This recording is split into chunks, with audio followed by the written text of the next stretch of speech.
A very warm welcome to all of you. This is Akash Verma. जैसा कि आप देख रहे हैं, यह विजन आईएस की पीटी 365 है। इसमें अप्रैल से नवंबर 2025 तक जो भी एनवायरनमेंट से रिलेटेड करंट अफेयर है उसको कवर किया गया है। आज का जो फर्स्ट आर्टिकल है वो है status of elephants in India. तो इससे पहले हम इसको डिस्कस करें, एलिफेंट का आप आयुष्यन स्टेटस बताइए। एलिफेंट का आयुष्यन स्टेटस है इंडेंजर्ड। और एक टर्म आप देखते हैं प्रोजेक्ट एलिफेंट। आई होप सबको पता होगा प्रोजेक्ट एलिफेंट कब शुरू किया गया। इट्स 1992 1992 में प्रोजेक्ट एलिफेंट को शुरू किया गया। तो आइए आर्टिकल्स पर देखते हैं, आर्टिकल को देखते हैं। तो इंडिया में एलिफेंट का स्टेटस ये न्यूज़ में क्यों आया? तो होता कुछ यूँ है कि wild life institute of India WII ने इंडिया का फर्स्ट DNA बेस्ड काउंट किया है एलिफेंट को। इंडिया में पहली बार होता है कि एलिफेंट को DNA बेस्ड पे काउंट किया गया है। और ये किसके अंडर किया गया है? तो ये under the aegis of Project Elephant. तो प्रोजेक्ट एलिफेंट के छतरी के नीचे wild life institute of India ने पहली बार भारत में एलिफेंट का DNA बेस्ड काउंट किया है।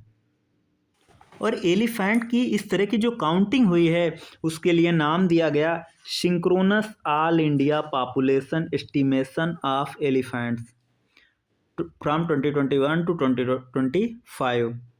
तो synchronous all India population estimation of elephant means SAIEE किससे रिलेटेड है? एलिफेंट से रिलेटेड है।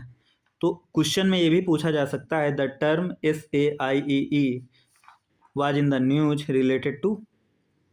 तो SAIEE को किसने कंडक्ट करवाया है? Wild life institute of India ने। की फाइंडिंग क्या है इस रिपोर्ट की? तो की फाइंडिंग में ये निकल कर के आता है कि जो एशियन एलिफेंट है उसकी सबसे ज़्यादा पॉपुलेशन इंडिया में देखने को मिलती है।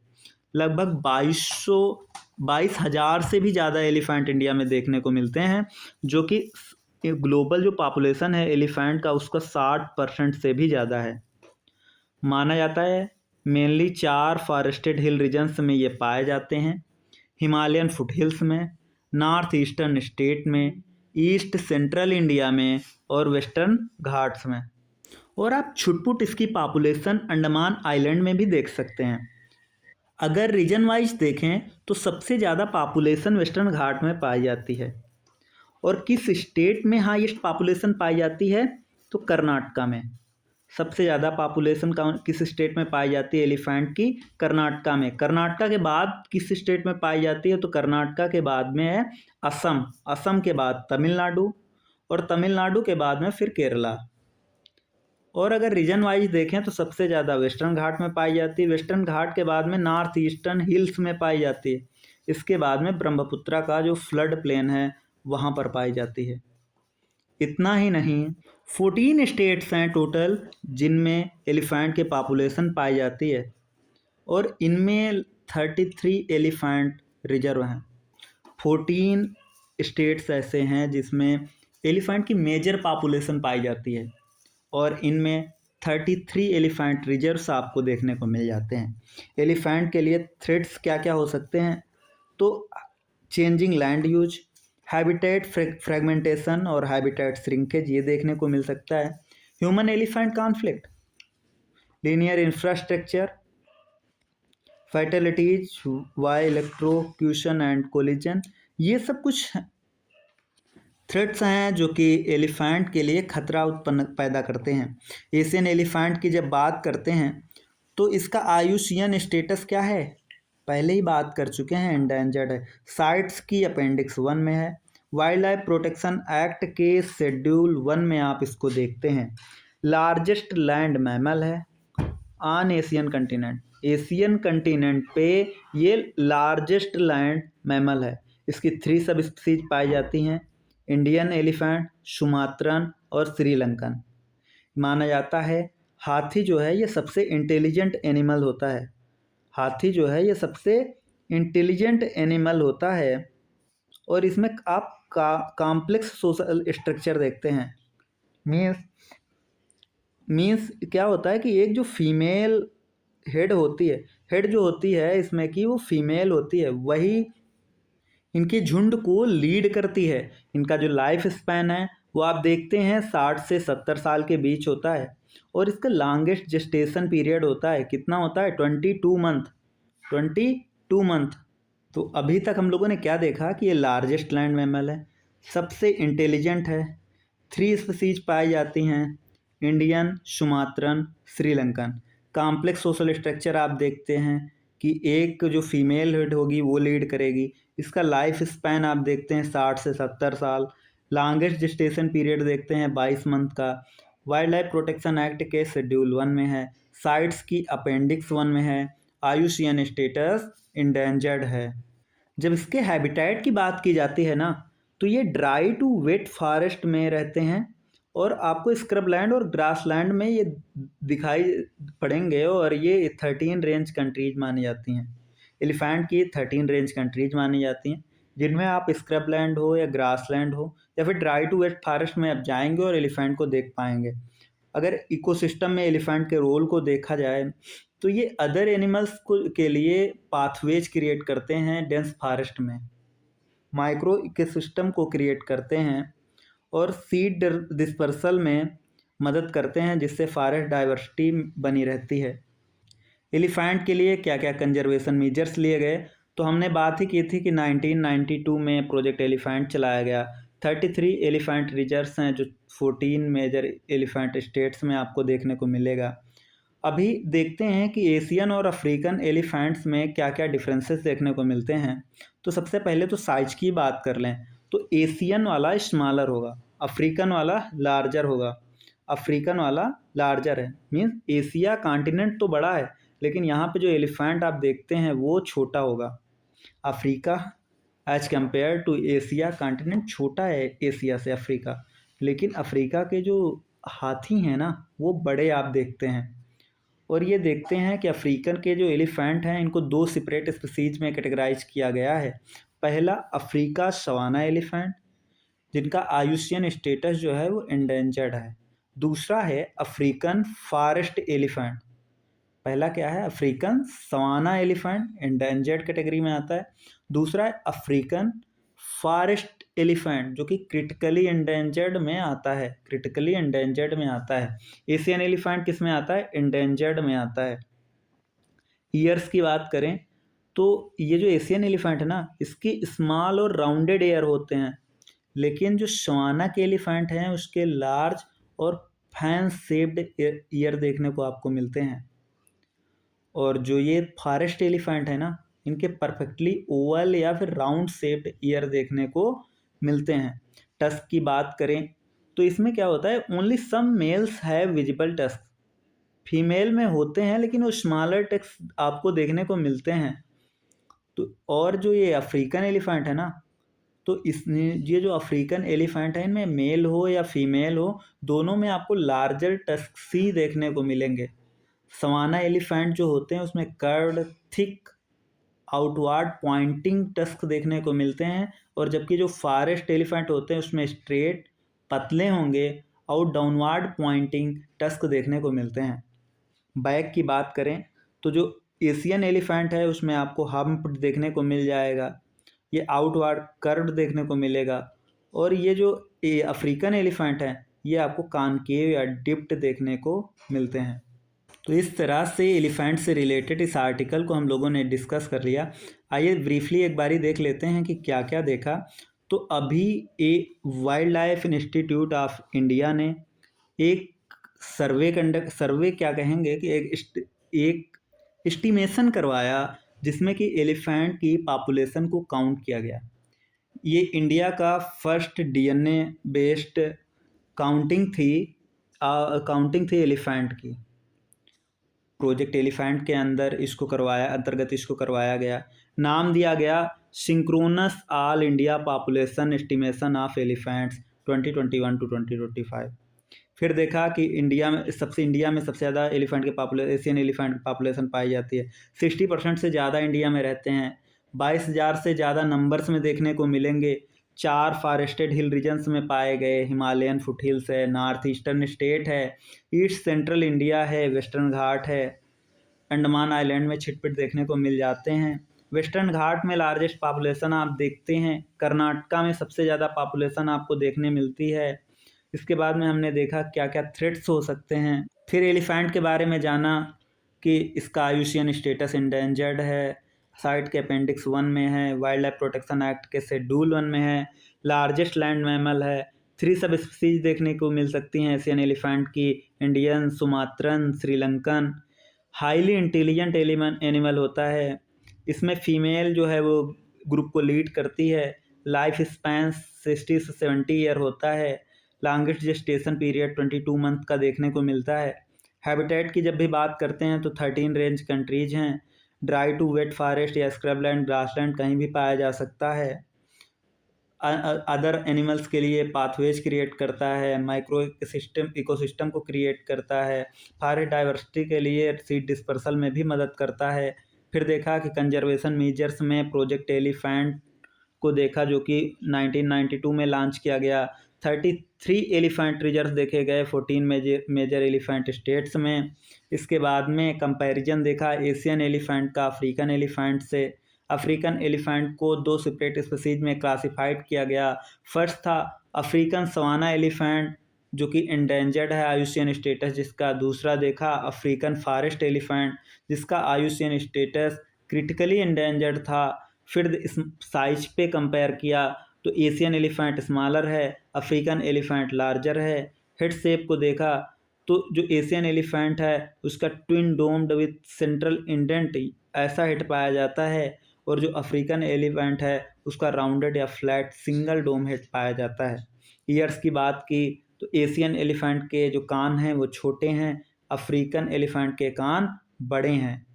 सवाना के जो हैं ये फैन शेप्ड देखने को मिलते हैं। फॉरेस्ट जो एलिफेंट है उसके राउंड या परफेक्टली ओवल शेप्ड देखने को मिलते हैं। टस्क की बात की गई तो ओनली सम मेल है विजिबल टस्क, फीमेल में है स्मॉलर टस्क, और जो अफ्रीकन साइड में है तो बोथ मेल एंड फीमेल है लार्जेस्ट टस्क।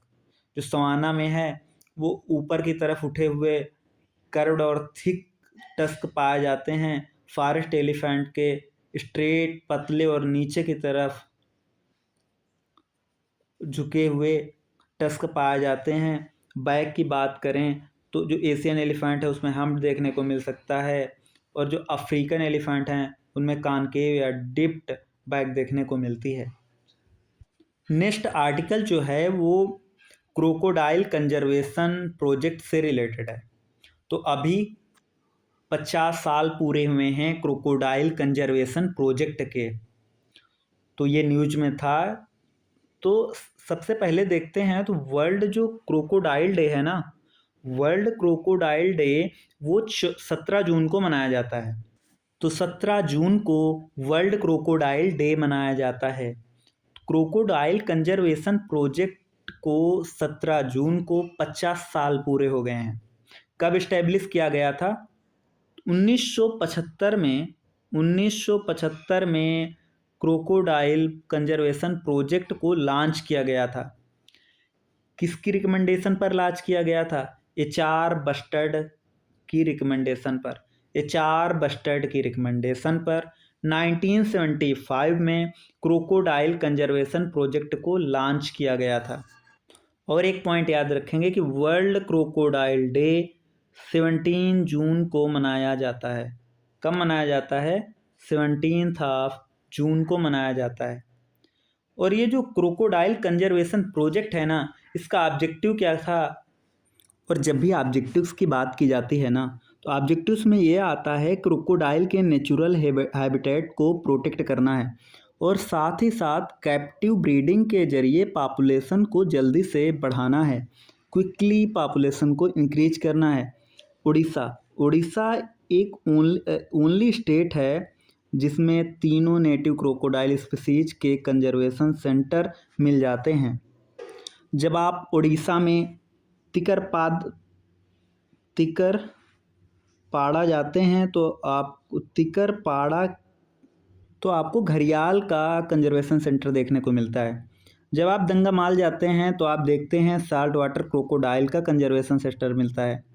रामतीर्थ जब जाते हैं तो आप मगर क्रोकोडाइल के लिए कंजर्वेशन सेंटर देखते हैं। तो उड़ीसा ओनली स्टेट है जहाँ पर तीनों नेटिव क्रोकोडाइल की जो स्पीसीज हैं उनके कंजर्वेशन सेंटर देखने को मिल जाते हैं। तिकरपाड़ा जो है ये सतकोसिया से रिलेटेड है, सतकोसिया से रिलेटेड है। ये दंगामाल, ये भीतरकनिका का पार्ट है। रामतीर्था सिमलीपाल रामतीर्था से रिलेटेड है। तो आप अगर सतकोसिया जाएंगे तो सतकोसिया में आप घड़ियाल के कंजर्वेशन सेंटर देख सकते हैं। भीतरकनिका साल्ट वाटर क्रोकोडाइल और सिमलीपाल मगर क्रोकोडाइल। और जब भी मगर और साल्ट वाटर क्रोकोडाइल की रिकवरी की बात की जाती है तो ये माना गया है कि 2500 इंडिविजुअल तक साल्ट वाटर क्रोकोडाइल के रिकवर किए जा चुके हैं। मगर क्रोकोडाइल पॉपुलेशन में तो 8 से 10,000 इंडिविजुअल को रिकवर किया गया है। घड़ियाल कंजर्वेशन सेंटर की बात देखें तो नेशनल चंबल सेंचुरी, तो इसके बारे में तो सभी को पता होगा। ये किस किस स्टेट्स में फैली हुई है? तो मध्य प्रदेश, राजस्थान, उत्तर प्रदेश। तो मध्य प्रदेश, राजस्थान और उत्तर प्रदेश में आप नेशनल चंबल सेंचुरी देखते हैं। उत्तर प्रदेश आइए और कतरनिया घाट वाइल्ड लाइफ सेंचुरी में आपको घड़ियाल के कंजर्वेशन सेंटर मिल सकते हैं। गंडक रिवर हो या Corbett tiger reserve. Corbett tiger reserve कहाँ पर है? उत्तराखंड में है। और सोन घड़ियाल सेंचुरी ये मध्य प्रदेश में है। सोन घड़ियाल सेंचुरी ये मध्य प्रदेश में है। ये घड़ियाल के कंजर्वेशन सेंटर हो गए। इंडिया आज के टाइम पे अगर देखा जाए तो ग्लोबल वाइल्ड घड़ियाल पॉपुलेशन का 80% से ज़्यादा होल्ड करता है। ऑनगोइंग जो कंजर्वेशन एफर्ट्स हैं उसमें घड़ियाल कंजर्वेशन प्रोजेक्ट है जो 2025 में शुरू किया गया है। इसका मकसद है कि घड़ियाल पॉपुलेशन को एक्सपेंड करना है। और आपको मद्रास क्रोकोडाइल बैंक देखने को मिलती है जिसमें क्रोकोडाइल की ब्रीडिंग और रीइंट्रोडक्शन प्रोग्राम को सपोर्ट करने की बात कही गई है। इंडिया में जो क्रोकोडाइल फाउंड किए जाते हैं उनसे रिलेटेड देखते हैं तो 3 तरह के क्रोकोडाइल फाउंड किए जाते हैं। पहला है साल्ट वाटर क्रोकोडाइल। तो इसकी कैरेक्टरिस्टिक्स क्या हैं? ये नॉकटर्नल है, ये पाइक्लोथर्मिक है, means regulate their body temperature only to a limited degree. अगर देखा जाए तो 13 डिफरेंट क्रोकोडाइल स्पीसीज आपको देखने की मिलती हैं जिसमें से 3 नेटिव स्पीसीज हैं। पहला है साल्ट वाटर क्रोकोडाइल, दूसरा है मगर, तीसरा है घड़ियाल। तो साल्ट वाटर जो क्रोकोडाइल है तो ये लार्जेस्ट क्रोकोडाइल होता है और अर्थ का largest living vertebrate class reptile है। अर्थ का largest living vertebrate class reptile है। कोई भी लिविंग एनिमल हो इससे ज़्यादा शक्ति से काट नहीं सकता। तो जो साल्ट वाटर क्रोकोडाइल है ये लार्जेस्ट क्रोकोडाइल होता है, अर्थ पे का largest living vertebrate class reptile है और इसका स्ट्रांगेस्ट बाइट फोर्स होता है।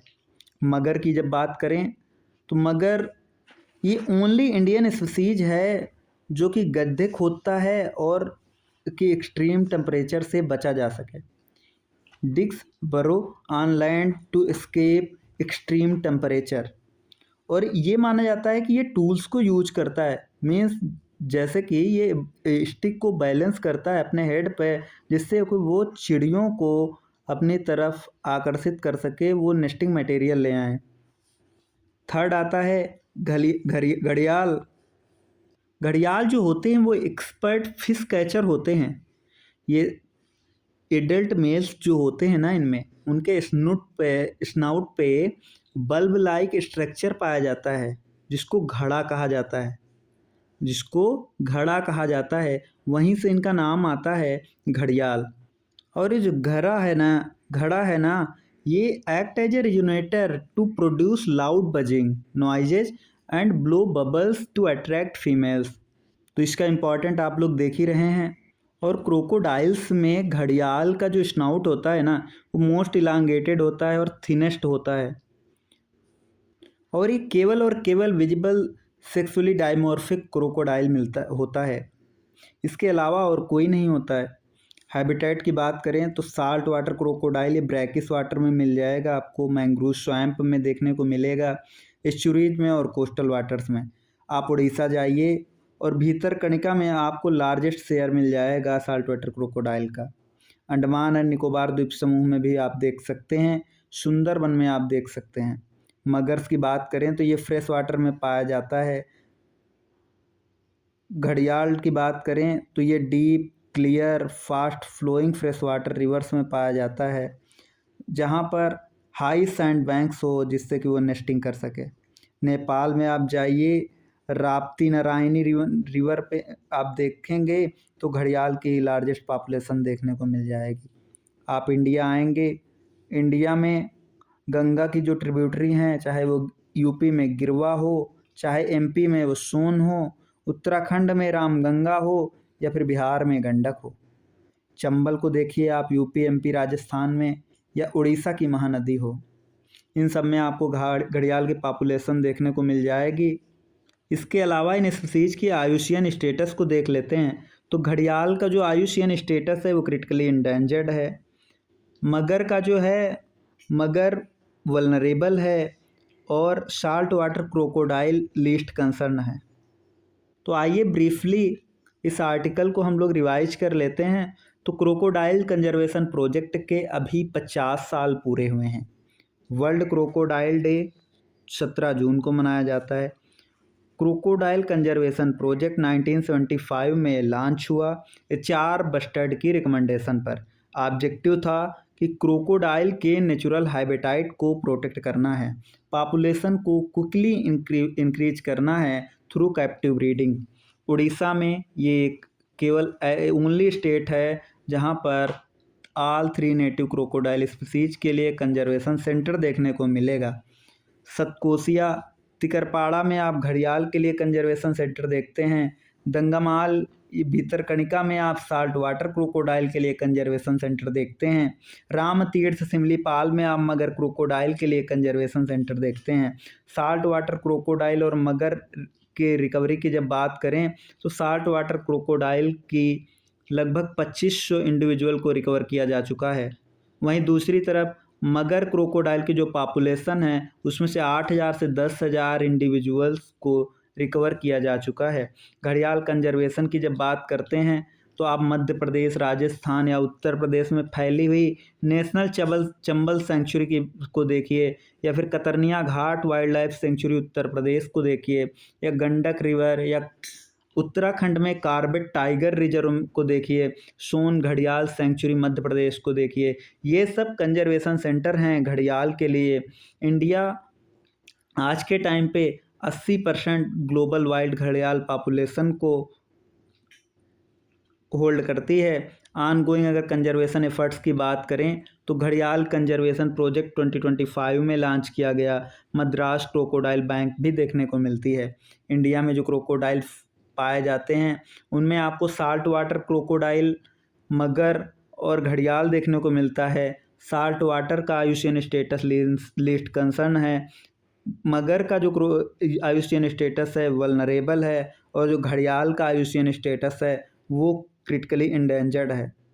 जब बात करते हैं क्रोकोडाइल की तो ये नॉकटर्नल एनिमल है। ये पाइक्लोथर्मिक माना जाता है क्योंकि ये अपनी बॉडी टेम्परेचर को केवल लिमिटेड डिग्री तक ही रेगुलेट कर सकता है।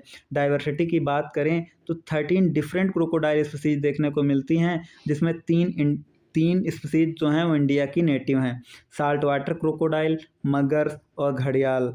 साल्ट वाटर क्रोकोडाइल ये लार्जेस्ट क्रोकोडाइल है और अर्थ का largest living vertebrate class reptile है। इसका जो बाइट फोर्स होता है वो स्ट्रांगेस्ट बाइट फोर्स है of any living animal. Magars की बात करते हैं तो मगर टूल्स का यूज करता है, मीन्स अपने हेड पे स्टिक को बैलेंस करता है जिससे कि वो बर्ड्स को अपनी तरफ आकर्षित कर सके, क्योंकि उनसे वो नेस्टिंग मटेरियल उनसे लेना होता है। ओनली इंडियन स्पीसीज है जो कि ब्रोडिक्स करता है लैंड पे, और जिससे कि वो एक्सट्रीम टेम्परेचर से बच सके। घड़ियाल की जब बात करते हैं तो जो एडल्ट मेल्स होते हैं ना, उनके स्नाउट टिप पे बल्ब लाइक स्ट्रक्चर होता है जिसको घड़ा कहा जाता है। वहीं से नाम घड़ियाल निकल करके आता है। और घड़ा क्या है? घड़ा acts as resonator to produce loud buzzing noises and blow bubbles to attract females.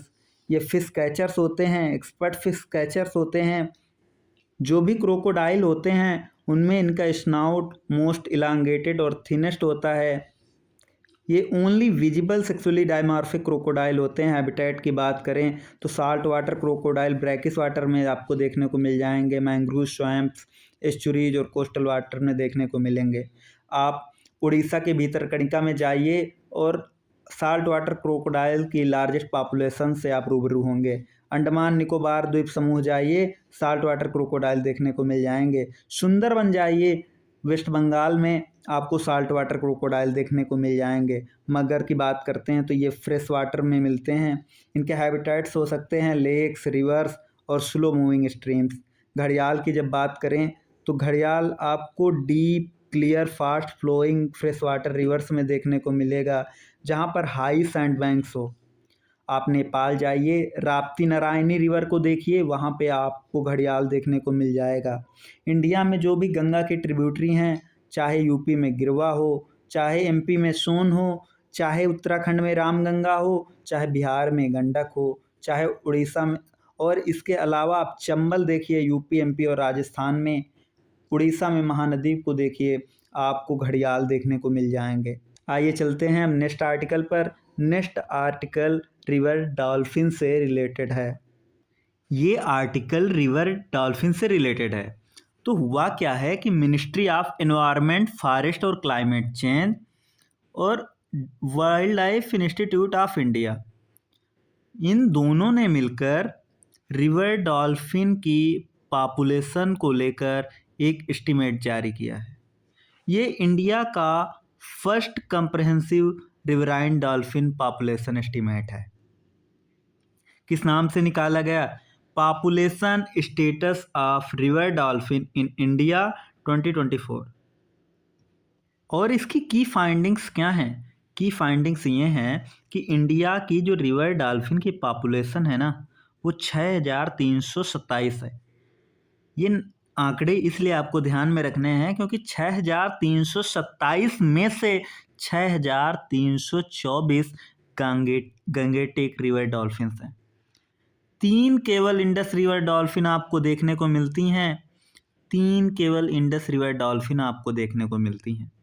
Distribution की बात करें तो मेनली गंगा, ब्रह्मपुत्र और इंडस रिवर बेसिन में आप इनको देख पाएंगे।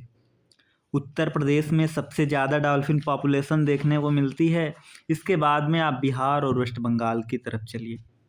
मीन सबसे ज़्यादा यूपी में, फिर बिहार में, और इसके बाद में वेस्ट बंगाल की बारी आती है। डॉल्फिन एक अम्ब्रेला स्पीसीज है। आइए अब रिवर डॉल्फिन में गंगेटिक डॉल्फिन और इंडस रिवर डॉल्फिन के बारे में देखते हैं। जब इनकी कैरेक्टरिस्टिक्स की बात करते हैं तो गंगेज और इंडस रिवर डॉल्फिन्स ये 2 डिस्टिंक्ट स्पीसीज हैं based on genetic and morphological data. और ये जो रिवराइन डॉल्फिन है ये फंक्शनली ब्लाइंड मानी जाती हैं और ये इको लोकेशन का यूज करती हैं टू नेविगेट एंड हंट। एक लंबा थिन स्नाउट देखने को मिलता है। इनके राउंडेड बेली होते हैं, स्टॉकी बॉडी देखने को मिलती है, लार्ज फ्लिपर्स आप देखते हैं। एक अपेक्स प्रेडेटर है, की इंडिकेटर स्पीसीज है of health of reverse. Means reverse की हेल्थ को ये शोकेस करता है। यूनिक साइड स्विमिंग बिहेवियर आप देखते हैं जिससे कि सैलो वाटर्स में इन्हें नेविगेट करने में मदद मिलती है।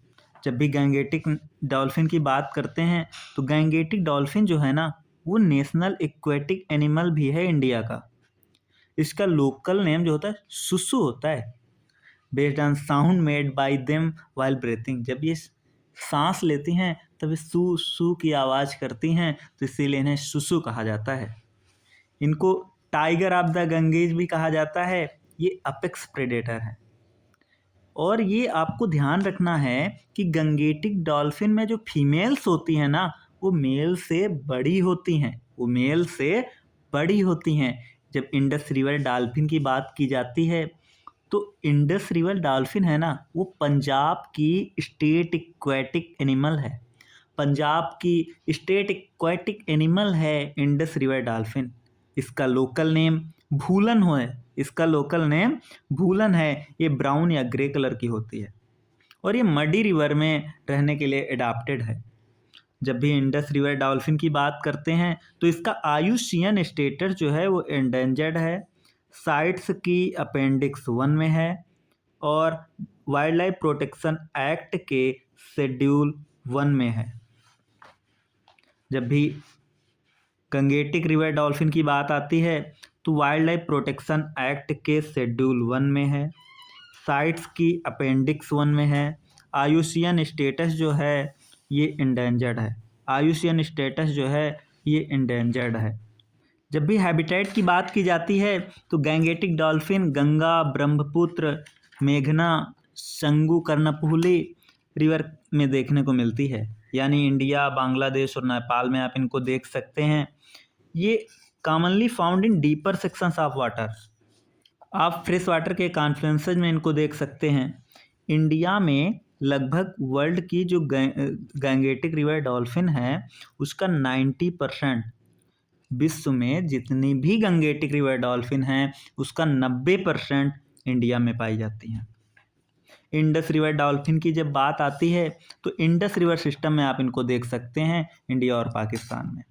ये ब्यास रिवर में भी पाई जाती हैं इंडिया में। अगर थ्रेट की बात करें तो unsustainable fishing, man made water infrastructure, poor water quality, human disturbance और क्लाइमेट चेंज। क्लाइमेट चेंज के कारण सैलिनिटी बढ़ रही है तो इनको खतरा होता जा रहा है। Man made water structure means अगर कोई भी इंफ्रास्ट्रक्चर प्रोजेक्ट रहा हो तो उनमें फंस के इनकी जान जा सकती हैं। कंजर्वेशन मीजर्स की जब बात करते हैं तो हम देखते हैं प्रोजेक्ट डॉल्फिन चलाया गया। प्रोजेक्ट डॉल्फिन कब चलाया गया? 2020 में प्रोजेक्ट डॉल्फिन चलाया गया। Vikramshila Gangetic dolphin wild life sanctuary देखते हैं। विक्रमशिला नाम से ही याद रख लें कि विक्रमशिला यूनिवर्सिटी कहाँ थी? बिहार में थी। तो Vikramshila Gangetic dolphin wild life sanctuary कहाँ पर है? ये भी बिहार में है। चंबल रिवर कंजर्वेशन जोन देखते हैं। जो Chambal river conservation zone designated as dolphin conservation zone. India का जो first national dolphin research centre है वो बिहार के पटना में बनाया गया है। तो बिहार के पटना में इंडिया का पहला नेशनल डॉल्फिन रिसर्च सेंटर बनाया गया है। 2021 से conservation assured river dolphin standard भी रिलीज किए जाते हैं। अब इससे पहले कि नेक्स्ट आर्टिकल पर चलें, हम लोग रिवर डॉल्फिन से रिलेटेड इस आर्टिकल को ब्रीफली रिवाइज कर लेते हैं कि इसमें हम लोगों ने क्या देखा। तो मिनिस्ट्री ऑफ एनवायरनमेंट, फॉरेस्ट और क्लाइमेट चेंज ने तथा wild life institute of India ने एक रिपोर्ट रिलीज की। रिपोर्ट थी population status of river dolphins in India 2024। ये इंडिया की first comprehensive river dolphin population estimate है। इसके अकॉर्डिंग इंडिया में 6327 रिवराइन डॉल्फिन पाई जाती हैं, जिसमें से 6324 जो है ये गैंगेटिक रिवर डॉल्फिन है और 3 जो हैं वो इंडस रिवर डॉल्फिन है। डिस्ट्रीब्यूशन की बात करें तो देखा गंगा, ब्रह्मपुत्र और इंडस रिवर बेसिन में आप देख सकते हैं। उत्तर प्रदेश में हाईएस्ट पॉपुलेशन देखने को मिलती है। ये डॉल्फिन अम्ब्रेला स्पीसीज है। गैंगेटिक डॉल्फिन और अब इंडस रिवर डॉल्फिन के बारे में जब देखते हैं तो गैंगेटिक जो डॉल्फिन है उसका आयुषियन स्टेटस एंडेंजर्ड है, जबकि जो इंडस रिवर डॉल्फिन है उसका भी आयुषियन स्टेटस एंडेंजर्ड ही है। याद रखेंगे दोनों का सेम है, क्या है? एंडेंजर्ड है। जब इनकी कुछ कैरेक्टरिस्टिक्स की बात करते हैं तो गंगेटिक और इंडस रिवर डॉल्फिन ये 2 डिस्टिंक्ट स्पीसीज हैं based on genetic and morphological data. ये फंक्शनली ब्लाइंड होती हैं, इको लोकेशन का यूज करती हैं to navigate and hunt. Long thin snout देखने को मिलता है, राउंडेड बेली देखने को मिलते हैं, लार्ज फ्लिपर्स देखते हैं, स्टॉकी बॉडी आपको देखते हैं। अपेक्स प्रेडेटर कहा जाता है, यूनिक साइड स्विमिंग बिहेवियर देखते हैं। गंगेटिक डॉल्फिन की बात करें तो ये नेशनल एक्वेटिक एनिमल है। लोकल नेम सुसु है क्योंकि ये जब सांस लेती हैं सू सू की आवाज़ करती हैं। टाइगर ऑफ द गंगेज कहा जाता है क्योंकि ये अपेक्स प्रेडेटर हैं। फीमेल जो हैं वो मेल से बड़ी होती हैं। इंडस रिवर डॉल्फिन की बात करें तो पंजाब का स्टेट एक्वेटिक एनिमल है। लोकल नेम इसका भूलन है। ये ब्राउन या ग्रे कलर में होती हैं। मडी रिवर में रहने के लिए ये अडाप्टेड होती हैं। नेक्स्ट अगर आगे हम देखें तो हैबिटेट की जब बात करते हैं, गंगेटिक डॉल्फिन गंगा, ब्रह्मपुत्र, मेघना, शंगु, कर्णफूली रिवर में देखने को मिलेंगी, यानी कि बांग्लादेश, इंडिया और नेपाल में आप इनको देख सकते हैं। ये commonly found in deeper section of water river, तो जो नदियाँ होती हैं उनके गहरे भागों में पाई जाती हैं। कॉन्फ्लुएंसेस में आप इनको देख सकते हैं। इंडिया में 90% से ज़्यादा, वर्ल्ड की जो टोटल पॉपुलेशन है रिवर डॉल्फिन की, उसका 90% से ज़्यादा इंडिया में पाई जाती हैं। इंडस रिवर डॉल्फिन की बात करें तो ये इंडस रिवर सिस्टम में पाई जाती हैं, इंडिया और पाकिस्तान में। ब्यास रिवर में भी ये पाई जाती हैं। थ्रेट की बात करें तो अनसस्टेनेबल फिशिंग है, मैन मेड वाटर इंफ्रास्ट्रक्चर है, पुअर वाटर क्वालिटी है, ह्यूमन डिस्टर्बेंस है, क्लाइमेट चेंज है। कंजर्वेशन मेजर्स की जब बात करते हैं तो आप प्रोजेक्ट डॉल्फिन को देखते हैं। Vikramshila Gangetic dolphin wild life sanctuary है, तो Vikramshila Gangetic dolphin wild life sanctuary आपको विक्रमशिला से ही पता चल जाएगा कि ये बिहार में है। इंडिया का first national dolphin research centre बनाया गया है। कहाँ पर बनाया गया है? पटना, बिहार में बनाया गया है। Conservation assured river dolphin standard, ये 2021 से रिलीज किए जाते हैं। चंबल रिवर कंजर्वेशन जोन, इसको डॉल्फिन कंजर्वेशन जोन की तरह डिजिग्नेट किया गया है। नेक्स्ट आर्टिकल जो है वो वल्चर से रिलेटेड है। तो हमें पता है इंडिया में 9 तरह के वल्चर्स पाए जाते हैं। सबसे पहले इनके आयुषीयन स्टेटस को याद कर लेते हैं और देखते हैं वो कौन कौन से वल्चर की स्पीसीज है। तो एक तो आप याद कर लीजिए सबसे पहले इजिप्शियन वल्चर को। इजिप्शियन वल्चर को याद कर लीजिए जिसका आयुषीयन स्टेटस है एंडेंजर्ड। और दूसरा याद कर लीजिए ग्रिफॉन वल्चर। ग्रिफॉन वल्चर का आयुषीयन स्टेटस है लीस्ट कंसर्न। तो कौन सा वल्चर है जिसका आयुषीयन स्टेटस एंडेंजर्ड है? E for endangered, E for Egyptian, Egyptian vulture. कौन सा वल्चर ऐसा है जिसका आयुषीयन स्टेटस लीस्ट कंसर्न है? Griffon vulture. और 3 स्पीसीज आपको याद रखना है जिसके आयुषीयन स्टेटस जो है वो नियर थ्रेटेंड है। क्या है? नियर थ्रेटेंड है। पहला है हिमालयन ग्रिफॉन। क्या? Himalayan griffon vulture. दूसरा बियर्डेड वल्चर। क्या? Bearded vulture. तीसरा सिनेरियस वल्चर। क्या? Cinereous vulture. तो जब आप 3 वल्चर देखते हैं, बियर्डेड वल्चर, सिनेरियस वल्चर और हिमालयन ग्रिफॉन वल्चर, इसका आयुषीयन स्टेटस क्या है? नियर थ्रेटेंड है। क्या है? नियर थ्रेटेंड है। तो 5 वल्चर आपको याद हो गए, उनके आयुषीयन स्टेटस भी याद हो गए। कैसे? Bearded vulture near threatened, cinereous vulture near threatened, Himalayan griffon near threatened, Egyptian vulture endangered, griffon vulture least concern. 4 और याद करना है, और ये चारों के जो स्टेटस हैं वो क्रिटिकली इंडेंजर्ड हैं। पहला, एक तो याद करने की भी ज़रूरत नहीं है, इंडियन वल्चर। दूसरा रेड हेडेड वल्चर, बहुत ही इजी नाम है, रेड हेडेड वल्चर। तो 2 नाम तो आपको याद हो गए, इंडियन वल्चर और रेड हेडेड वल्चर। तीसरा वाइट रम्प्ड वल्चर। क्या? White rumped vulture. चौथा slender billed vulture, slender billed vulture.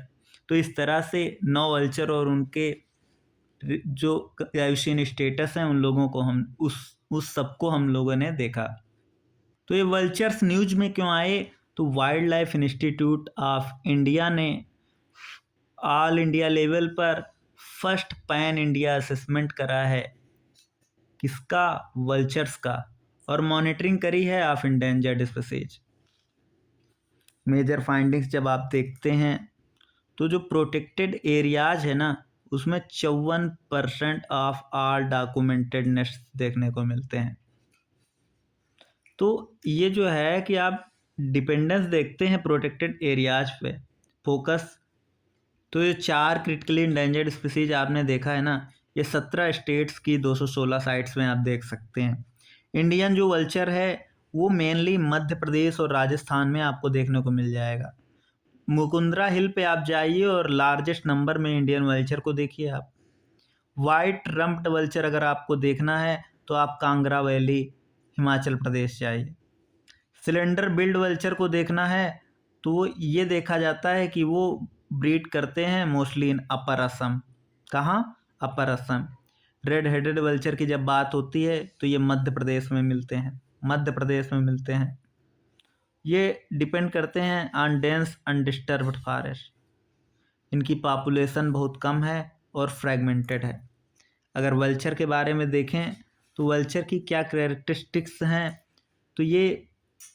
तो जब कोई जानवर मर जाता है ना तो उसको ये स्कैवेंज करते हैं।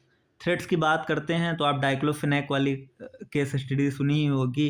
तो डाइक्लोफिनेक से इसकी पॉपुलेशन में काफ़ी डिक्लाइन देखने को मिलता है, हैबिटेट लॉस और इलेक्ट्रोक्यूशन तो है ही। कंजर्वेशन इनिशिएटिव की बात करते हैं तो सभी वल्चर्स को स्पीसीज रिकवरी प्रोग्राम से में डाल रखा गया है। वाइल्ड लाइफ प्रोटेक्शन एक्ट के शेड्यूल 1 में इनको रखा गया है। वल्चर कंजर्वेशन ब्रीडिंग सेंटर बनाए गए हैं। कहाँ कहाँ बनाए गए हैं? तो रानी असम में। कहाँ कहाँ? रानी असम में और पिंजौर हरियाणा में। हरियाणा के पिंजौर में, असम के रानी में। Action plan for vulture conservation है इन इंडिया। कब से कब तक था? 2020 से 2025 तक के लिए था। Assam based foundation launched India's first vulture conservation portal, vulture restaurant. कहाँ पर देखने को मिलता है? Koderma district in Jharkhand. तो वह इंडिया का पहला वल्चर कंजर्वेशन पोर्टल किसने लॉन्च किया? असम बेस्ड एक फाउंडेशन था। वल्चर रेस्टोरेंट कहाँ को देखने को मिलता है? कोडरमा डिस्ट्रिक्ट झारखंड में। तो वल्चर से रिलेटेड हम लोगों ने क्या क्या देखा, आइए ब्रीफली रिवाइज कर लेते हैं। तो wild life institute of India ने अभी फर्स्ट पैन इंडिया असेसमेंट जारी किया था वल्चर से रिलेटेड। मेजर फाइंडिंग क्या थी? कि प्रोटेक्टेड एरियाज पर डिपेंडेंस देखी जा रही है। जो 4 क्रिटिकली इंडेंजर्ड स्पीसीज में 17 स्टेट में देखी जा सकती हैं।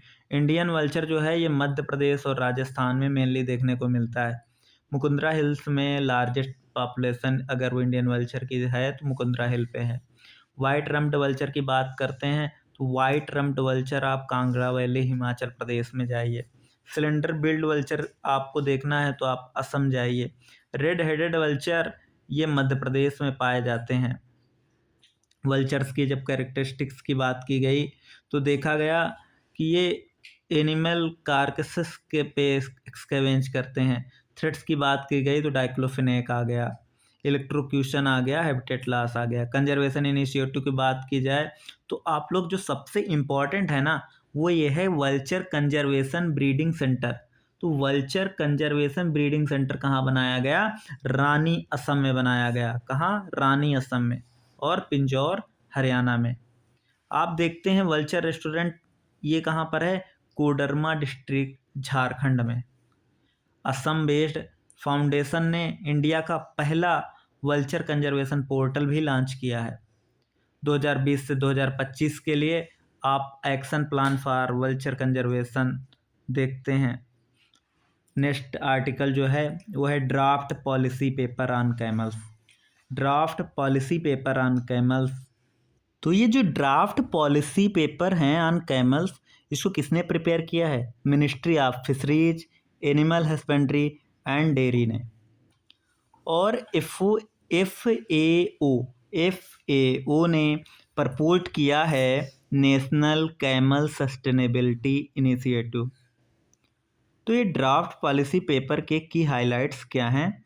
तो इंडिया की जो कैमल पॉपुलेशन है ना वो अगर 1970 को हम बेस ईयर माने तो तब से 75% से भी ज़्यादा डिक्लाइन कर चुकी है। और ये पॉपुलेशन इसकी डिक्लाइन होने के पीछे क्या रीजन्स हैं? तो जो ट्रेडिशनल इकोनॉमिक यूटिलिटी थी ना कैमल की, वो अब उतना नहीं है। लॉस ऑफ ग्रेजिंग लैंड्स आपको देखने को मिलते हैं, एनवायरमेंटल स्ट्रेस देखने को मिलता है, और अंडर डेवलप मार्केट हैं। कैमल के बारे में देखें तो ये इसका हैबिटेट होता है ड्राई लैंड इकोसिस्टम, इसको रेगिस्तान का जहाज कहा जाता है। प्राइमरली जो इसको पाला जाता है लगभग 90% राजस्थान और गुजरात में पाला जाता है। कैमल रेयरिंग कुछ पैस्टोरलिस्ट कम्युनिटीज़ हैं, जिनमें क्या क्या, मंगनियार तो नाम आपने सुना ही होगा, फ़कीरानी जाट, राबड़ी और रायका, राबरी, फ़कीरानी जाट और मंगनियार, ये कुछ कम्युनिटी हैं जो कि ऊँट पालती हैं। ऊँट की क्या कैरेक्टरिस्टिक्स है, तो ये कई दिनों तक जिंदा रह सकता है बिना पानी पिए, लंबी दूरी तक चल सकता है, ट्रेवल कर सकता है, थार्नी डिजर्ट प्लांट्स को खा सकता है। कैमल्स हेम्प स्टोर फैट्स को स्टोर करता है, जिससे कि उनको एनर्जी मिला करती है जब फूड स्कार्स हो। और ये जो वाटर है ना, ये अपने ब्लड सेल में स्टोर करते हैं, ना कि हम्प्स में। कैमल का क्या रोल है, तो वो पानी उनको कम ज़रूरत पड़ती है, सिलेक्टिव ग्रेजिंग हैबिट्स है, सॉफ्ट पैडेड हूस देखने को मिलता है, तो इससे जो वेजिटेटिव डाइवर्सिटी है उसको मेंटेन किया जा सकता है। ये डिजर्टिफिकेशन को प्रिवेंट करते हैं। कैमल का जो डंक है वो सॉइल को इनरिच करता है। इंडिया में जो कैमल ब्रीड मिलती है उसमें आप देखते हैं कि सिंगल हम्प ड्रोमेड्री कैमल, जिसमें आप बीकानेरी, जैसलमेरी, मेवारी, कच्छी, खराई, इन सबको देखते हैं। तो इनके बारे में कुछ ज़्यादा एक्सप्लेन करने की ज़रूरत नहीं है, ना ज़्यादा जानने की ज़रूरत है, बस नाम आप याद कर लें कि बीकानेरी, जैसलमेरी, मेवारी, कच्छी और खराई ये सिंगल हम्प्ड होते हैं। और डबल हम्प्ड भी आप देखते हैं तो बैक्ट्रियन जो कैमल होते हैं ना, वो डबल हम्प्ड होते हैं। इसके अलावा इनमें आप ज़्यादा नहीं जाएंगे। बस आप खराई कैमल के बारे में इतना याद कर लें कि खराई कैमल ये स्विम कर सकते हैं। खराई कैमल ये स्विम कर सकते हैं, और राबड़ी और फ़कीरानी जाट ट्राइब इनको पालती है। या फिर थोड़ा थोड़ा देख ही ले रहे हैं कि मेवाड़ी जो है ये मिल्क यील्ड के लिए जाना जाता है। कच्छी जो है ये स्ट्रांग ड्राट बीड है, यूज फॉर प्लोइंग, खेती पाती के लिए इसका यूज किया जाता है। जैसलमेरी स्टेमिना और स्पीड के लिए जाना जाता है, और इसको स्पेशली थार डिजर्ट में यूज किया जाता है। बीकानेरी की बात करते हैं तो ये कार्ट पुलिंग के लिए इसका यूज किया जाता है। डबल हम्प्ड जो बैक्ट्रियन कैमल हैं ये ईस्टर्न यूरोप से एशिया में ये आपको देखने को मिल जाएंगे। ईरान जाइए, अफ़गानिस्तान जाइए, पाकिस्तान, कजाकिस्तान, मंगोलिया, चाइना में। इंडिया में भी ये एक्सक्लूसिवली हाई एल्टीट्यूड में लद्दाख के कोल्ड डिजर्ट में आप इनको देखेंगे कि ये पाए जा सकते हैं। कैरेक्टरिस्टिक्स की जब बात करते हैं तो दो हम्प्स इनको एनर्जी रिजर्वायर की तरह काम करते हैं। तो ये जो हम्प्स होते हैं एनर्जी रिजर्वायर होते हैं। वाटर कहाँ पर होता है, तो ब्लड सेल्स में होता है। थिक कोट होता है तो थर्मल शील्ड प्रोवाइड करता है। ब्रॉड फीट होते हैं तो सैंड वॉक एडाप्टेशन में मदद करते हैं। Long eyelashes and sealable nostrils देखने को मिलते हैं, तो ये डस्ट डिफेंस में काम करते हैं। Utilise thorny dry and sparse plant को ये खा सकते हैं। ये स्नो को खा सकते हैं, can eat snow to partially meet water needs. ये एरिड बायोम्स के इंडिकेटर हैं। फ्लैगशिप स्पीसीज हैं आप सेंट्रल एशियन स्टेपी कंजर्वेशन के। की टू सिल्क रोड ट्रेड के लिए ये मतलब सिल्क रोड ट्रेड में महत्वपूर्ण भूमिका निभाते थे। ये 2.5 क्विंटल तक का लोड ये कैरी कर सकते हैं। वाइल्ड जो बैक्टीरियन कैमल हैं ये क्रिटिकली इंडेंजर्ड हैं। वाइल्ड बैक्टीरियन कैमल जो हैं ये क्रिटिकली इंडेंजर्ड हैं और गोबी डिजर्ट में ये पाए जाते हैं। तो ये उतना इम्पोर्टेंट नहीं था, बस आपको इसके बारे में बस इतना याद रखना है कि draft policy paper on camel से किसने प्रिपेयर किया, तो ministry of fisheries, animal husbandry और डेयरी ने इसको प्रिपेयर किया। FAO ने और किसके साथ मिलकर किया, FAO के साथ मिलकर किया है। और इन दोनों ने मिलकर नेशनल कैमल सस्टेनेबिलिटी इनिशिएटिव को प्रपोज किया है। ड्राफ्ट पॉलिसी में बताया गया 75% से ज़्यादा पॉपुलेशन डिक्लाइन कर चुकी है, और डिक्लाइन के क्या रीजन थे। इससे ज़्यादा आपको जानने की ज़रूरत नहीं है। नेक्स्ट आर्टिकल पे जब चलते हैं तो नेक्स्ट आर्टिकल है वाइल्ड याक से रिलेटेड। तो वाइल्ड याक आप लोग देख लीजिए, इसका IUCN स्टेटस वल्नरेबल है, CMS की अपेंडिक्स फर्स्ट में है, वाइल्ड लाइफ प्रोटेक्शन एक्ट के शेड्यूल 1 में है। तो इसका हैबिटेट क्या है, तो अल्पाइन टुंड्रा, ग्रासलैंड और कोल्ड डिजर्ट रीजन में आपको देखने को मिल जाएगी। नॉर्थर्न तिब्बत प्लेटू पे के जो कोल्ड डिजर्ट रीजन है वहाँ पे देखने को मिलेगी। 4000 से 6100 मीटर एलिवेशन की रेंज पे आपको देखने को मिल सकती है। रीजनल एकरेंस की बात करें तो चाइना, इंडिया का नेटिव है, और भूटान में भी छिटपुट देखने को मिल जाता है। की कैरेक्टरिस्टिक्स की बात करें तो move seasonally descending into lower valley in the winter. तो ये सीजनली मूव करते हैं, जब विंटर आती हैं तो लोअर वैलीज पे ये नीचे उतर आती हैं। मोस्टली ग्रास और सेजेस को खाती हैं। याक्स जो है ज़्यादातर जो है ना झुंड में ये चलती हैं। मेजर थ्रेट्स की बात करें तो पोचिंग मेजर थ्रेट्स है, और interbreeding between domestic and wild yak, ये भी थ्रेट देखने को मिलता है। तो ये जो याक है ये न्यूज में क्यों आया, क्योंकि first ever chromosome level genome इसका असेंबल किया गया है। किसके द्वारा, ICAR इंस्टीट्यूशंस के कुछ स्पेशलिस्ट के द्वारा। ICAR के 4 स्पेशलिस्ट के द्वारा पहली बार हुआ है कि वाइल्ड जो इंडियन या डोमेस्टिक याक है उसका genome chromosome level genome assembled किया गया है, इसलिए न्यूज में आ गई थी। कहाँ पाई जाती है तो देखते हैं कि 4000 से 6100 मीटर एलिवेशन पर पाई जाती है, अल्पाइन टुंड्रा, ग्रासलैंड और कोल्ड डिजर्ट रीजन में।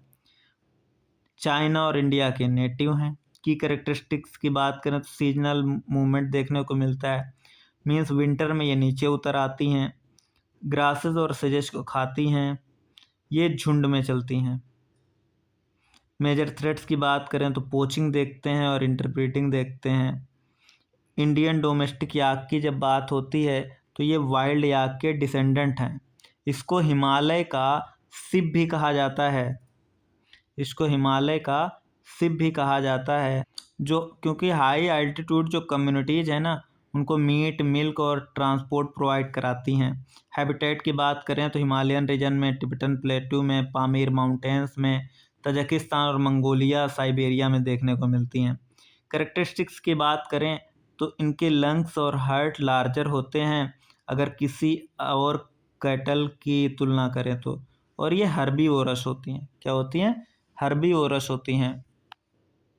नेक्स्ट आर्टिकल है Tamil Nadu endangered species conservation.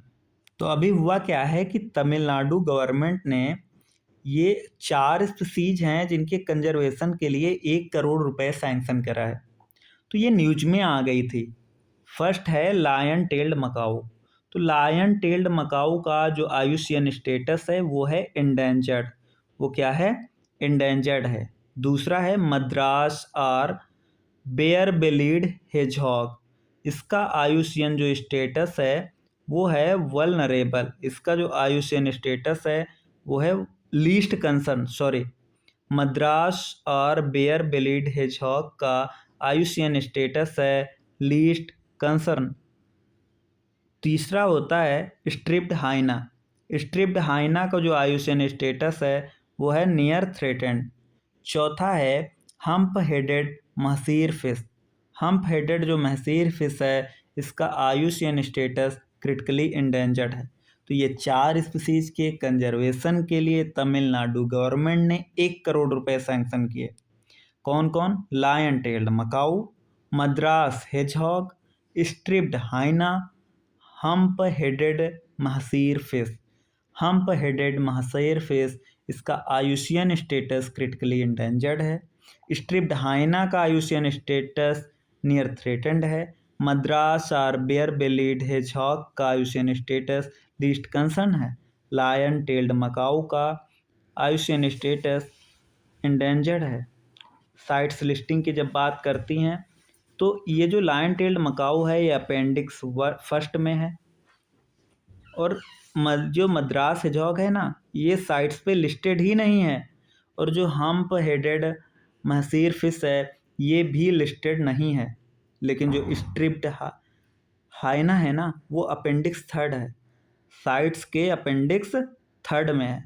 Lion tailed macaque और striped hyena wildlife protection act के शेड्यूल 1 में देखने को मिलती है, जबकि जो हम्प हेडेड महसीर फिश है वो एक्सप्लिसिटली लिस्टेड ही नहीं है। और जो मद्रास हेजहॉग है ना वो शेड्यूल 2 में देखने को मिलती है।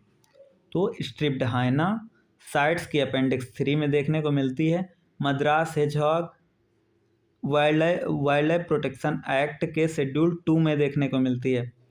एंडेमिक रीजन की बात करें तो आप वेस्टर्न घाट में इनको देखने को मिलेगा लायन टेल्ड मकाऊ, जबकि मद्रास हेजहॉग पूरे इंडिया में आप देख सकते हैं। स्ट्रिप्ड हाइना अफगानिस्तान, पाकिस्तान, इंडिया और अल्जीरिया में देखने को मिलेगा। हम्प हेडेड जो महसीर फिश है वो इंडिया स्पेशली तमिलनाडु, केरला और कर्नाटक में आप देखते हैं।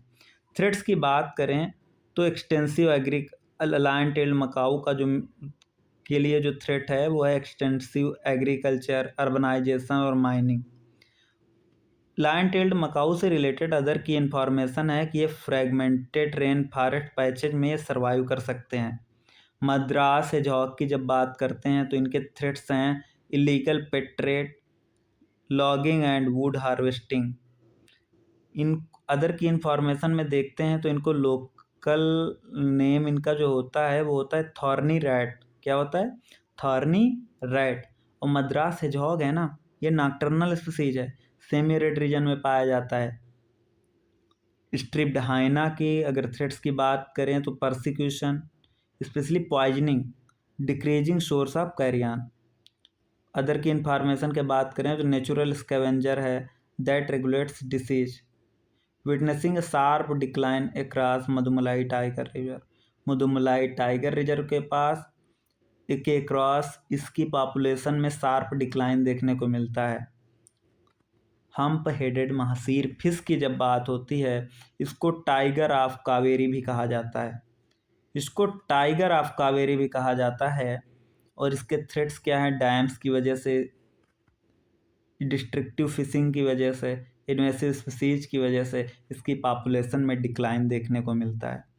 तो इस तरह से हमने इस आर्टिकल को कंप्लीट कर लिया। बस अगर आप इतना भी ध्यान रख ले रहे हैं कि तमिलनाडु ने 4 स्पीसीज के कंजर्वेशन के लिए कुछ अमाउंट सेक्शन किया है।